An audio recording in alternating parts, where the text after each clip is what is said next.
So I'm here on JCCC campus, and we have this like really big hill right in the middle of campus. And I want to use this hill to explain what the gradient is. They built these little like retaining walls, and when I walk along the retaining wall, I don't go up or down at all. So what that means is that this retaining wall is one of the level curves of this surface. Which direction do I need to walk in to go up the hill as much as possible? Okay, that way. That's the direction that I would need to walk in. If I walk this way, I go up the hill as much as I can. All right, so which direction is the retaining wall? Which direction is the level curve? It's that way. So hopefully you can see that the direction that you need to go up the hill is always perpendicular to the direction that you need to walk in order to go along the hill or stay level.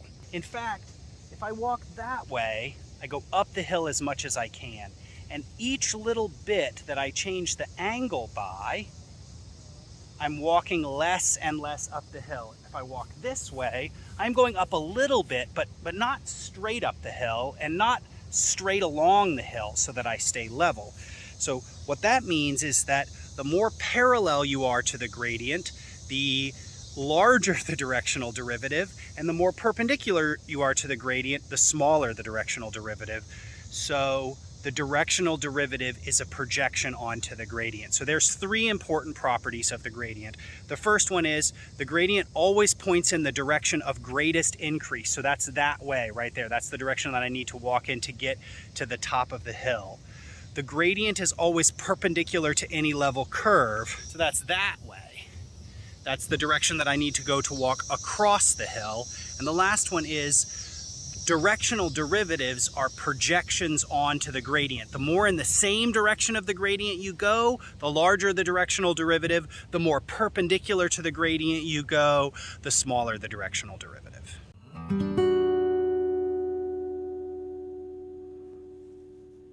So here are the properties of the gradient that I introduced in my little intro.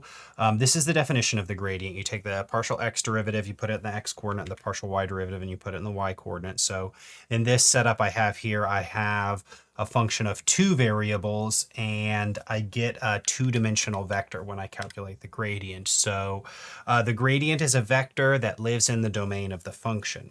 And we saw this already. We know this fact. The directional derivatives you calculate by doing the dot product of the gradient and this direction. So this is really just the chain rule. Okay, great. So according to the chain rule, the directional derivative is just a dot product. Remember that dot products, if I do grad f dot u, then that should just be the magnitude of the gradient times the magnitude of u hat times the cosine of the angle between them. But u hat is a unit vector, so its magnitude is 1. All right, so at a specific point, if I like have an x and a y and I plugged those into the gradient, then the gradient would just be a constant at that point. So that means that the gradient of f, once you pick a point, the gradient is just a constant. So the only thing that's variable in this equation right there is theta.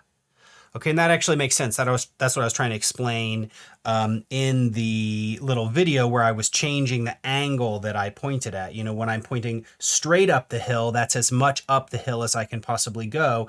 And then as the angle changes and I move away from walking in the same direction as the gradient, the hill got like less and less steep because I wasn't walking so much up the hill as I was kind of walking across the hill. All right, so the directional derivative only depends on the cosine of the angle between grad f and the direction that you walk in. So how does cosine work? Well, it's always a number between it's always a number between -1 and 1. So what's the biggest that it can possibly be? Well, the biggest that cosine can possibly be is 1, and that happens when theta is equal to 0 radians. So what that means is the biggest possible directional derivative that you can get, the largest rate of change happens when the direction that you walk in makes a 0-degree angle between the gradient. So what that means is the gradient must point in the direction of maximum increase because going in the same direction as the gradient produces the largest possible value for cosine. Also, you get -1 if you use theta is equal to pi radians. So if you walk in exactly the opposite direction of the gradient, that is the sort of steepest down the hill slope that you can possibly get. Also, the cosine of theta is equal to 0 when theta is equal to pi over 2. So when you walk at a 90-degree angle with the gradient, then the dot product is going to be 0. And what does it mean for the dot product to be 0? That in this case, that means that the directional derivative would be 0. So that means that you're not going up the hill or down the hill at all. So what that means is you are on a level curve. So actually, all these facts about the gradient and these properties of how the gradient works are really just a consequence of the directional derivative being a dot product and the dot product being a projection. Okay, so let's see this in action with some computer-generated graphs. So I have a hill graphed here, a kind of surface. And what I'm going to do is I'm going to generate a bunch of the level curves for this surface. So thank you, CalcPlot 3D. You can see in the original surface, if you sliced this with like a plane, then that would make a circle, right? All the cross sections of this hill are circles. So when you look at the topographical map, you're going to get a bunch of circles. And here I have had the computer plot the gradient of this surface. So all these blue arrows are the gradient. It's a vector for each point in the XY plane. So I've got a bunch of blue arrows, and you can see like right here is an example of the fact that the gradient is always normal to any level curve. And remember, this right here at the origin, that's where the top of the hill is. And you can see all these arrows point directly towards the top of the hill. So let's put this image in our notes. All right, so here I have, remember the surface was that kind of like hill surface. And here I have the gradient and a bunch of the level curves graphed. So I want to just kind of focus on this spot right here. You can see if I walk in the same direction as the gradient, then I will be going up the hill. And now, you know what, let's do this one right here. That's a little bit more clear picture. Okay, so if I choose to walk in a different direction, like let's say I walk in that direction, then this length right here, that is the projection of that direction onto the gradient. Okay, so if I walk a little bit less parallel, then even though I drew the black line the same length, now that projection right there gets even smaller. So, you know, visually, here's a way for you to imagine what was happening on the hill and make a connection with as you stop walking straight up the hill. You know, as I move more in this direction, then those projections, the projection of the direction that you're moving in onto the gradient is going to get smaller and smaller. So I'm trying to justify that it makes sense that the directional derivatives are projections onto the gradient. So go ahead, take a minute to kind of pause the video and do your best to hand draw this graph onto your notes. Hopefully, I have convinced you that these properties of the gradient do make sense, and hopefully you're starting to feel a little bit like you understand what the gradient is and what the gradient is doing. I want to show you a really cool application of this. So I'm going to use the gradient to write the equation of a tangent line. And we're going to start calling tangent lines linearizations. In 2 dimensions, we're going to think of it as the best straight line approximation to a curve at a point. And here's the curve that I've chosen. It's an implicitly defined function.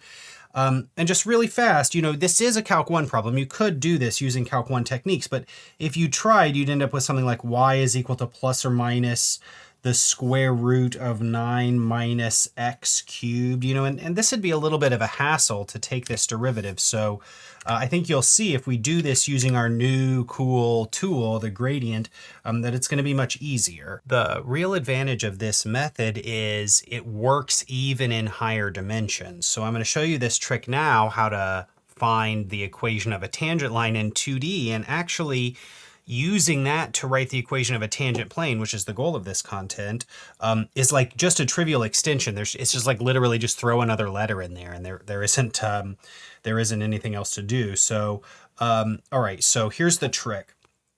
We're trying to write the equation of the tangent line to this curve. Now, what I'm going to do is I'm going to define a new function. I'm going to define the function z equals x cubed plus y squared. And now I've bumped the dimension up, right? I've jumped this up to now a 3D function. So this is a surface, and our curve is a level curve of this function, right? Our curve is the slice z equals 9 of this 3D function. So I had the calculator graph them. So here is the function x cubed plus y squared. Okay, that's kind of cool. It sort of looks like a chair, a nice comfy chair to sit in. Okay. And then, if we slice it right there, you can see I kind of get like a, kind of a bump shape, sort of it's not really like a bell curve, but it's kind of a bell shape. And then I've had the computer here graph the actual curve that we're dealing with. So the trick is we're going to consider our 2D curve as a level curve of a 3D function. Sweet. So our curve is a level curve of this 3D function, and the gradient is perpendicular to any level curve. Therefore, the gradient is perpendicular to our curve. Awesome. So I could just calculate the gradient. It's no big deal, right? I'm just going to take some partial derivative. So grad z is just going to be a vector. I put the x partial derivative in the x coordinate and the y partial derivative in the y coordinate. So now I've calculated a vector that is perpendicular to our curve at any point. And then at the point 2, 1, remember I can just plug in the x and the y here. I'm going to get 2 squared is 4 is 12, comma 2. Okay, so grad z is perpendicular to our curve. So grad z at 2, 1 must be perpendicular to our curve at the point 2, 1. Here, I'm just going to try to sketch this to give you a visual. All right, so here is the curve that we're dealing with. And what we have decided is at this point right here, over 2, up 1, I have produced this vector right there that is perpendicular to the surface. And our goal is to write the equation of the tangent line. So if I let v be a vector in the tangent line, then v and this vector right here must meet at a 90-degree angle. So what that means is v dot 12 comma 2 must be equal to 0 because these two vectors right there are perpendicular. All right, so really all I need to do now is find a vector that is in the tangent line. If I pick a point, so I'm just going to pick a point on the tangent line, maybe it's going to be like right here, and I'm going to call that point xy. Remember, I know another point that is on the tangent line. 2, 1 is also a point right there. 2, 1 is also a point on the tangent line, and I need a vector that's on the tangent line, so I can just do final minus initial. So then x minus 2, y minus 1 is a vector that points from 2, 1 out to this point, xy, on the tangent line. So since the dot product of v and grad z must be 0, I can just write that out. So if I just like literally plug this in, I'll get the vector v here, x minus 2, y minus 1, dot product with the gradient 12, 2 must be equal to 0. So this dot product's really easy to calculate. So sorry I'm at the bottom of the page here, but this is it. 12 times x minus 2 plus 2 times y minus 1 must be equal to 0. So that's it. We found a really slick, clever way of writing the equation of the tangent line to this curve. I claim it was actually like really easy. I didn't need to do any like funny chain rules or anything like that. And really what it depended on is this trick that we used right at the very beginning, that our curve is a level curve of a 3D function. So I'm going to call this trick, I just made up this word myself, I'm proud of myself. I call it dimension jumping. So when you're trying to write a linearization, what you're going to do is consider your object to be a level curve of a higher dimensional function. Calculate the gradient of that function, that higher dimensional function, plug in the point, and then it's really easy to come up with what these vectors are right here. It's really easy to come up with those vectors. So, once you do that, then you're just one quick dot product away from finding the linearization. But maybe this is all mumbo jumbo. Maybe I'm just making this up. So let's plug this equation into the calculator and see if it works. Did we actually produce a tangent line? Okay, so here I've had Desmos graph this curve, x cubed plus y squared is equal to 9. And let's see, I'll just plug in 12 times x minus 2 plus 2 times y minus 1 equals 0. And there, we did it. It's right here. Here is this purple line right there is the equation of the tangent line to the point. It's also giving us the y-intercept there. So there is the equation of the tangent line to this curve at this point. All right, so what's the takeaway here? The gradient is awesome. It has these three important properties. It's perpendicular to any level curves. Directional derivatives are projections onto the gradient. And the gradient points in the direction of greatest increase. And one of the main goals, one of the really cool applications of the gradient is we can use it to find linearizations. We can write equations of tangent lines, and in the next lesson we can write equations of tangent planes using this kind of dimension jumping trick where you bump the dimension up and consider your object to be a level curve of this higher dimensional object.